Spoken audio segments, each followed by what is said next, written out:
Mesdames et messieurs, bienvenue sur Africa 24. Monsieur Ahmed Kada, que nous recevons dans le décryptage, est le directeur de la coopération internationale Post-Maroc.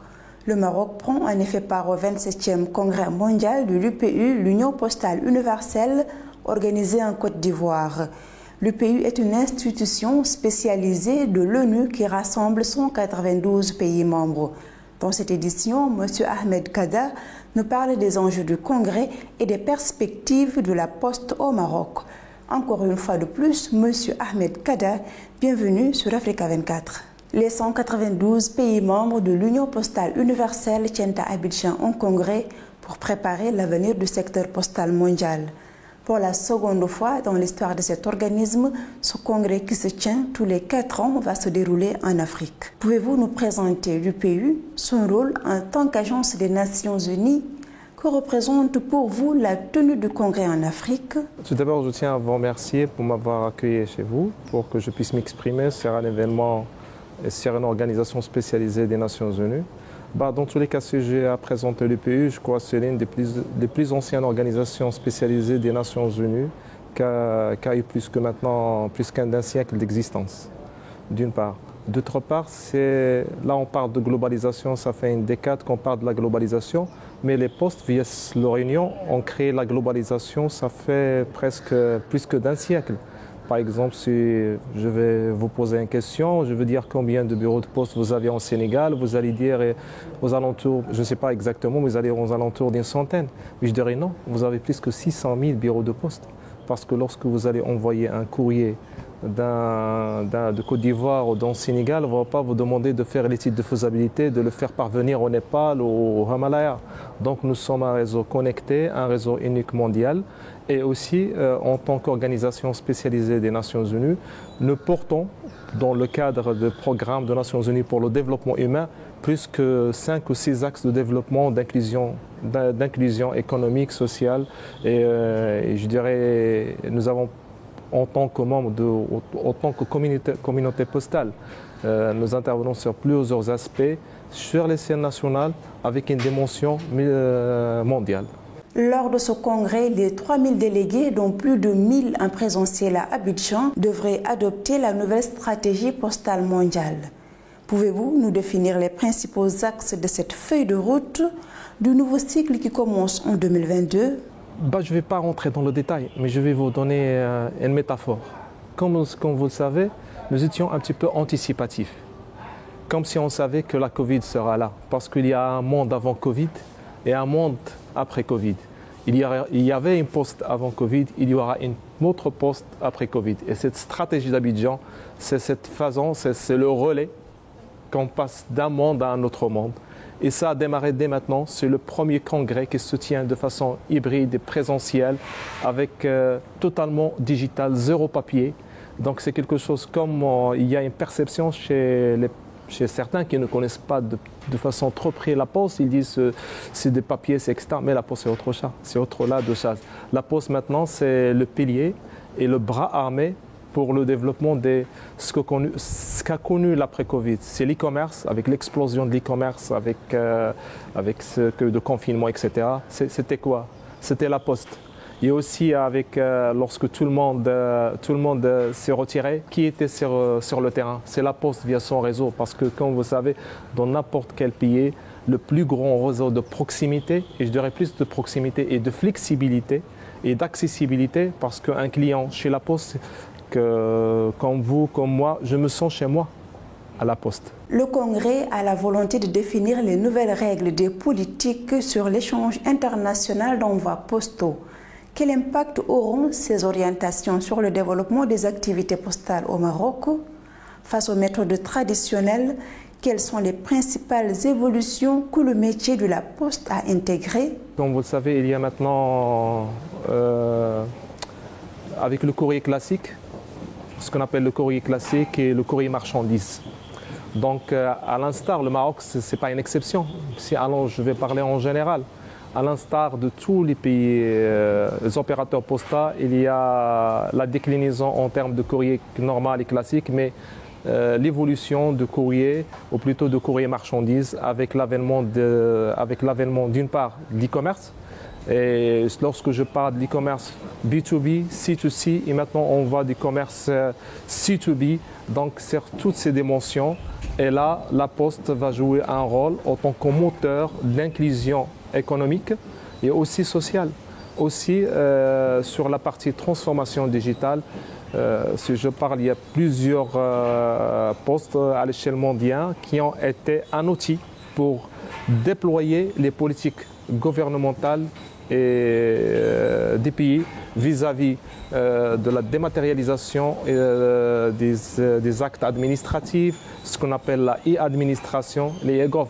Parce que notre fonds de commerce, si je parle et je vous pose une question, quel est le fonds de commerce d'un opérateur postal? C'est au-delà que nous sommes un opérateur logisticien, un opérateur de communication, mais nous sommes un tiers de confiance. C'est ça notre fonds de commerce. Et ce tiers de confiance, c'est le fonds de commerce, mais avec l'évolution de la société, l'évolution de la technologie, nous aurons besoin toujours d'un tiers de confiance. Et c'est ça le vrai rôle de la Poste. Et aussi un opérateur pour lequel, comme je viens de le dire, d'accessible, où tout le monde se sent chez lui. Avec la Poste, chaque citoyen, qu'il soit de n'importe quelle classe, se sent chez lui. L'univers de la Poste a beaucoup évolué dans le monde sous l'influence de la digitalisation, que ce soit dans l'envoi du courrier, la gestion des colis et la bancarisation. Comment retrouver une cohérence entre tous ces métiers et la mission universelle de la Poste? Quel avenir pour les activités de la Poste en Afrique? Bon, tout d'abord, je viens à recadrer d'une façon plutôt pragmatique la mission de la Poste. Nous sommes un tiers de confiance sur 3 dimensions. C'est la dimension physique, la dimension financière et la dimension électronique. Et nous sommes un opérateur qui offre un package. C'est-à-dire que au lieu d'aller s'adresser à 3 ou 4 opérateurs, chez un seul opérateur, vous avez un package qui permet de définir et d'offrir des services à 3 dimensions financières, électroniques et physiques. Et là, dernièrement, si vous voulez, les tendances, on a vu que certains opérateurs ont vu leur chiffre d'affaires ou bien via la diversification de leurs services, ou bien via les services financiers. Nous avons vu création de beaucoup de banques postales qui ont permis de faire des évolutions incroyables en termes de taux de bancarisation. Et je donnerai seulement un exemple de mon pays. Avant l'avènement de notre banque postale, nous avons passé de l'ordre d'un pourcentage de bancarisation aux alentours de 40%. Nous avons passé à 80% seulement en créant la banque postale. Et ce n'est pas spécifique au Maroc, ce sera spécifique à tous les pays. Parce que la connectivité et l'accessibilité des services vis-à-vis des citoyens, les bons citoyens à revenus modestes, et aussi en termes de low banking, d'offrir des services à la portée, à des prix abordables et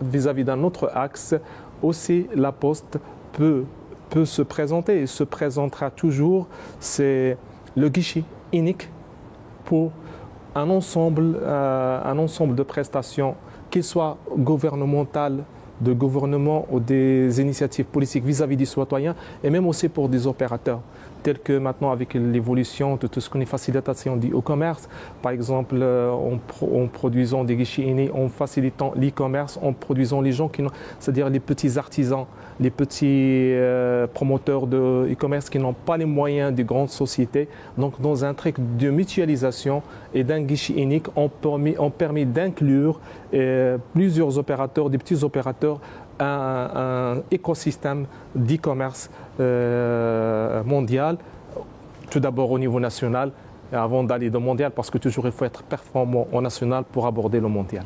Quel bilan dressez-vous de l'impact de la digitalisation pour la Poste du Maroc? Où en êtes-vous avec le processus de digitalisation dans vos activités en termes d'investissement et en termes d'évolution? Bon, si je parle toujours, je dirais le Maroc ne se distingue pas par rapport aux autres opérateurs. La transformation digitale et ça va être concrétisé vis-à-vis de la stratégie d'Abidjan que nous allons adopter, ça sera le principal moteur de développement de tout l'ensemble des opérateurs postaux. Et c'est ce qui va nous permettre d'être plus, parce que comme vous le savez, nos clients ne sont plus les clients de jadis, ce sont des clients très connectés. Donc on doit s'adapter à ces clients, en offrant des services digitaux d'une part. Et il ne faut pas digitaliser pour digitaliser en elle-même, mais digitaliser pour répondre à un besoin. Poste Maroc se déploie sur les principaux segments d'activité que sont le courrier, le colis, la logistique, la banque, mais aussi la poste numérique. Ce dernier segment répond-il suffisamment aux attentes des utilisateurs dans un contexte de digitalisation à grande vitesse? Je parle que de notre expérience. Là, le Maroc était parmi les premiers opérateurs postaux à être un opérateur de certification électronique pour le gouvernement. Par exemple, là, au Maroc, on délivre des identités numériques, pas seulement pour les opérations et pour les services de la Poste, mais aussi pour les services des autres opérateurs, tels que le processus de transformation digitale pour les opérateurs économiques, pour les opérateurs financiers et aussi pour l'administration. Nous sommes une infrastructure. La Poste doit être une infrastructure avant d'être un service. Et une infrastructure pour son écosystème de son économie et une infrastructure pour ses propres services. Pour garder une compétitivité, quelle est la stratégie que vous avez employée face au développement et à l'essor du e-commerce? Comment répondez-vous aux besoins spécifiques des entreprises et de la clientèle des particuliers? La clé de réussite, c'est la qualité. C'est-à-dire, au lieu d'opérer, moi je dirais toujours qu'il y a un challenge entre la qualité et le prix. Mais si on offre une qualité, le prix devient en deuxième lieu. Donc on doit améliorer notre qualité. Et en améliorant la qualité, on doit augmenter nos capacités. En termes des ressources humaines, parce qu'il ne faut pas oublier la transformation digitale sans ressources humaines et collaborateurs postaux formés, éveillés et bien intégrés, on ne peut pas réussir. Donc pour le e-commerce, je dirais qu'à moyen terme et court terme, ça sera le challenge et on ne peut réussir sur le challenge sans améliorer nos processus en termes de qualité de service et en termes de transformation digitale. Et formation de la ressource humaine, parce que sans ressources humaines, chaque projet ne peut pas être porté correctement. Vous êtes dans le top management de la Poste Maroc. Ce sont des secteurs pourvoyeurs d'emplois pour les jeunes. Quelle est la stratégie pour lutter contre la fracture postale? Comment permettre à ce segment d'être un poumon de l'emploi des jeunes en Afrique? La Poste était un grand employeur. Et un pont. Si je parle par exemple, un exemple des États-Unis, une des grandes postes, c'est le plan employeur aux États-Unis, c'est USPS, c'est-à-dire l'opérateur postal. Donc notre force, c'est nos ressources humaines. Et seulement maintenant, c'est l'approche qui a différé. C'est-à-dire que avec la transformation digitale, on n'aura plus besoin de certains métiers, mais on doit faire évoluer ces métiers pour ces ressources humaines. Mais en termes de ressources humaines, le stock restera. Ce n'est pas en dématérialisation qu'on va se débarrasser des ressources humaines. Plutôt, on va évoluer leur métier vers des métiers à forte valeur ajoutée. Pour conclure, monsieur le directeur, quelle est l'importance d'une chaîne comme Africa 24 dans la vulgarisation de la vision et des activités de la Poste pour le continent africain? Comment souhaitez-vous qu'Africa 24 accompagne votre vision et stratégie? Je dirais une partie prenante très impliquée parce que je dirais j'ai beaucoup comme je viens de démarrer cette interview, c'est-à-dire que les postes ont créé la globalisation, ça fait 100 ans. Et je crois avec Africa, avec cette chaîne que je dirais qui va intégrer ce je n'ai pas à l'échelle seulement continentale, elle va banaliser en termes positifs l'accès à l'information. Et l'accès à l'information, comme déjà le nerf de la guerre, ce n'est plus les moyens, c'est l'information. Et là, vous êtes un outil pour permettre à toutes les parties prenantes d'accéder à l'information, n'importe qu'il soit, autant au bout de la chaîne, au milieu de la chaîne ou au début.